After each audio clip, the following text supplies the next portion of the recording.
Bonjour, tout le chapitre 3 va être consacré à l'œil astigmate. Dans un premier temps, nous verrons l'astigmatisme avec ses définitions et la qualification. Ensuite, toutes les quantifications de l'astigmatisme et la relation avec la tâche de diffusion. Puis nous verrons la vision d'un objet éloigné par un œil astigmate, l'effet d'un verre torique sur la vision et enfin l'association de cylindres. Ce premier module va être consacré aux différentes définitions et à la qualification de l'astigmatisme. Tout d'abord, pour comprendre ce qu'est un œil astigmate, nous allons déjà voir ce qu'est le stigmatisme. Il y a stigmatisme pour un système optique lorsqu'un point A de l'axe optique correspond à travers ce système, là dans l'occurrence l'œil, une image A' également ponctuelle. La surface stigmatique est donc une surface de révolution, c'est-à-dire une surface qui présente un seul rayon de courbure qui est identique dans toutes les directions et donc dans tous les axes. Si en revanche la surface réfringente n'est pas de révolution autour de l'axe, c'est-à-dire s'il y a un rayon de courbure qui n'est pas constant en fonction de l'axe, l'image d'un point de l'axe ne sera pas semblable à l'objet et alors il y a astigmatisme. Dans le reste du cours, nous allons parler d'astigmatisme régulier.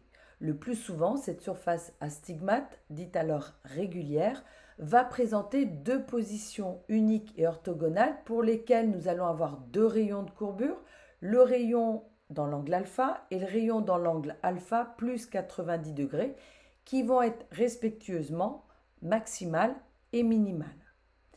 Ces deux positions particulières, dans l'angle alpha et dans l'angle alpha plus 90 degrés, vont être appelés méridiens principaux de la surface astigmate et sont caractérisés par une puissance, respectueusement une puissance maximale et de l'autre côté une puissance minimale. 4 dioptres de l'œil jouent un rôle optique. Nous avons vu qu'on a la face avant de la cornée, la face arrière de la cornée, et ensuite au niveau du cristallin, la face avant du cristallin et la face arrière du cristallin. Chacune des 4 dioptres de l'œil peut être astigmate. En fonction du dioptre de l'œil concerné par l'astigmatisme, il va porter un nom différent. On va appeler astigmatisme cornéen l'astigmatisme de la face avant de la cornée. On va l'appeler grand A, petit c. On appelle astigmatisme interne l'astigmatisme de l'ensemble des autres dioptres de l'œil, que ce soit la face arrière de la cornée, la face avant du cristallin ou la face arrière du cristallin. Nous allons appeler cet astigmatisme interne grand A, petit i. Ensuite, on appelle astigmatisme total de l'œil l'association de l'astigmatisme cornéen et de l'astigmatisme interne, qu'on va appeler grand A, petit t. Et donc, l'astigmatisme total va être égal à l'astigmatisme cornéen plus astigmatisme interne. L'orientation des méridiens va dépendre de l'angle alpha et de l'angle alpha plus 90. Pour définir l'orientation des méridiens principaux, on utilise une orientation en degrés et dans le schéma Tabot. Le schéma Tabot veut dire que les zéros de chaque œil sont vers la droite. On pense à Tabot, haut comme 0, donc vers la droite. Lorsque les méridiens vont être proches de 0 ou de 180 degrés, alors nous considérerons que ce sont les méridiens horizontaux. Lorsque les angles seront proches de la verticale, ce sont des méridiens verticaux. Et lorsque l'on va s'approcher au niveau des angles de 45 degrés ou de 135 degrés, ce sont des méridiens obliques. Si lors de l'astigmatisme nous avons deux rayons de courbure, nous avons donc deux méridiens principaux, veut dire que par rapport aux amétropies sphériques, dans l'œil, nous allons avoir donc deux focales différentes qui vont être orientées l'une par rapport à l'autre de 90 degrés. Par rapport justement à l'angle des méridiens, nous allons pouvoir qualifier l'astigmatisme. On va appeler astigmatisme direct lorsque le méridien le plus vertical est le plus puissant ou le plus convergent que le méridien horizontal à plus ou moins 30 degrés près. Par exemple, si le méridien à 90 degrés à plus ou moins 30 degrés est donc plus puissant, donc va se positionner le plus proche de H' par rapport au méridien horizontal, donc qui sera plus proche de 0 à plus ou moins 30 degrés. Si le méridien vertical est plus convergent, donc le plus proche de H', alors l'astigmatisme sera un astigmatisme direct. À l'inverse, on va appeler astigmatisme inverse lorsque le méridien le plus horizontal est le plus puissant ou le plus convergent par rapport au méridien vertical, et tout ça à plus ou moins 30 degrés près. Là, donc, si la focale horizontale, c'est-à-dire la plus proche de 0, est plus convergente, plus puissante, donc plus proche de H' par rapport à la focale verticale, alors l'astigmatisme sera un astigmatisme inverse. Lorsque les méridiens sont proches de 45 degrés ou 135 degrés, à ce moment-là, on va appeler ça un astigmatisme oblique. Que ce soit la focale à 135 ou la focale à 45 qui soit le plus proche de H', dans les deux cas, à 10 degrés près, si les focales sont proches de 135 ou de 45, nous allons appeler ça un astigmatisme oblique. Nous allons également qualifier l'astigmatisme en fonction de la position des deux focales par rapport à la rétine. On va appeler astigmatisme myopique composé lorsque les deux foyers principaux images de l'œil seront en avant du plan rétinien et donc en avant de la rétine. Donc, si les deux focales alpha et alpha plus 90 sont situées en avant de la rétine, nous allons donc, les deux focales sont en position myopique et dans ces cas-là, nous allons appeler ça un astigmatisme myopique composé. Nous allons appeler astigmatisme myopique simple lorsque l'un des deux foyers principaux de l'œil est en avant de la rétine et l'autre est situé dans le plan rétinien.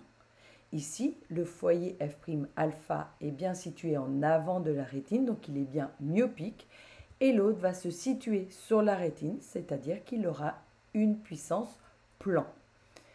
Et dans ces cas-là, nous allons appeler cet astigmatisme un astigmatisme myopique simple. A l'inverse, nous allons appeler astigmatisme hypermétropique composé lorsque les deux foyers principaux images de l'œil sont en arrière du plan rétinien.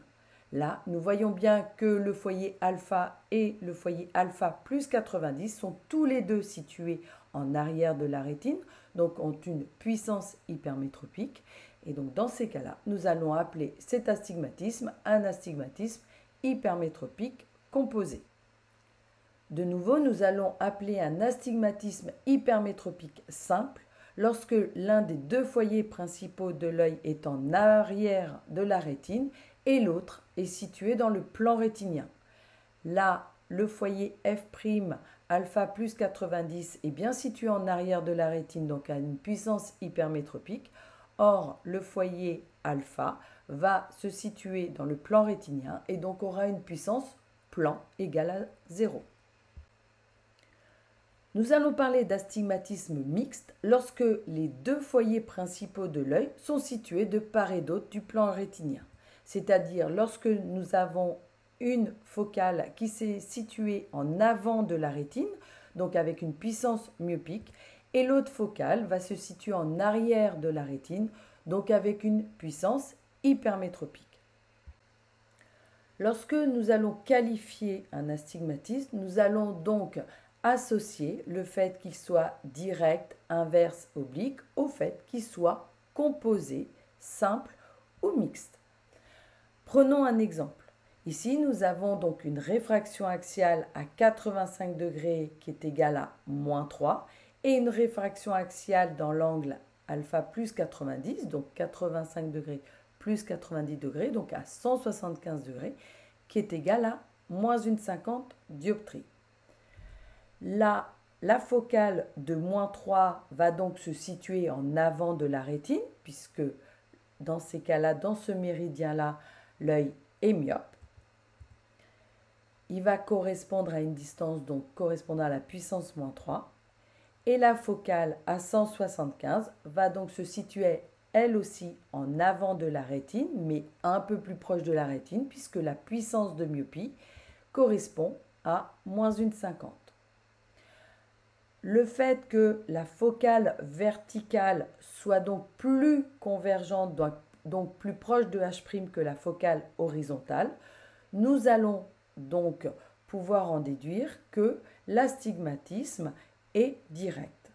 Les deux focales sont en avant de la rétine, donc ça va être un astigmatisme myopique composé. Si nous rassemblons tout ça, nous allons donc pouvoir en conclure que nous sommes là, dans ce cas, face à un astigmatisme myopique composé direct. Dans le deuxième exemple, si nous prenons une réfraction axiale à 15 degrés qui est égale à plus 1 dioptrie et une réfraction axiale à 105, donc 15 plus 90, donc dans le méridien perpendiculaire qui est égal à plus de 25, si nous plaçons les focales, la focale plus 1 à 15 degrés va se situer en arrière de la rétine, correspondant à une distance de plus 1. Et à 105 degrés, la focale va se situer également derrière la rétine, mais à une distance plus éloignée, correspondant à plus de 25. Ici, nous voyons que la focale à 15 degrés étant plus convergente, plus proche de H', et donc 15 degrés étant horizontale, à ce moment-là, nous allons avoir un astigmatisme inverse. Les deux focales étant derrière la rétine, nous sommes donc face à un astigmatisme hypermétropique composé. Si nous rassemblons donc tout ça, ici, nous sommes avec un astigmatisme hypermétropique composé inverse. Troisième exemple. Dans cet exemple, la réfraction axiale à 45 degrés étant égale à moins 0,50 dioptrie et la réfraction axiale à 135 degrés est égale à plan. Dans ces cas-là, à 45 degrés, la focale étant myopique va se retrouver en avant de la rétine et la focale à 135 degrés étant égale à plan, donc étant égale à 0, va se retrouver sur la rétine. L'orientation des focales étant à 45 et 135 degrés, nous sommes donc face à un astigmatisme oblique. De plus, nous n'avons qu'une focale qui est en avant de la rétine puisque l'autre est sur la rétine et donc dans ce cas, nous sommes face à un astigmatisme myopique simple. Si nous rassemblons tout ça, nous pouvons donc qualifier l'astigmatisme d'un astigmatisme myopique simple oblique. Dans ce dernier exemple, nous prenons une réfraction axiale à 5 degrés qui est égale à moins une 50 dioptrie et une réfraction axiale à 95 degrés qui est égale à plus de 25 dioptries. La focale à 5 degrés étant myopique va se situer en avant de la rétine à une distance correspondant à moins une 50 dioptries. La focale à 95 degrés va se situer en arrière de la rétine puisqu'elle est hypermétropique, se situant à une distance correspondant à plus de 25 dioptries. Ici, nous voyons que la focale la plus convergente, c'est-à-dire la plus proche de H', étant celle à 5 degrés et donc horizontale. L'astigmatisme va donc être inverse. Nous voyons également que les focales se situent de part et d'autre de la rétine. Nous sommes donc face à un astigmatisme mixte.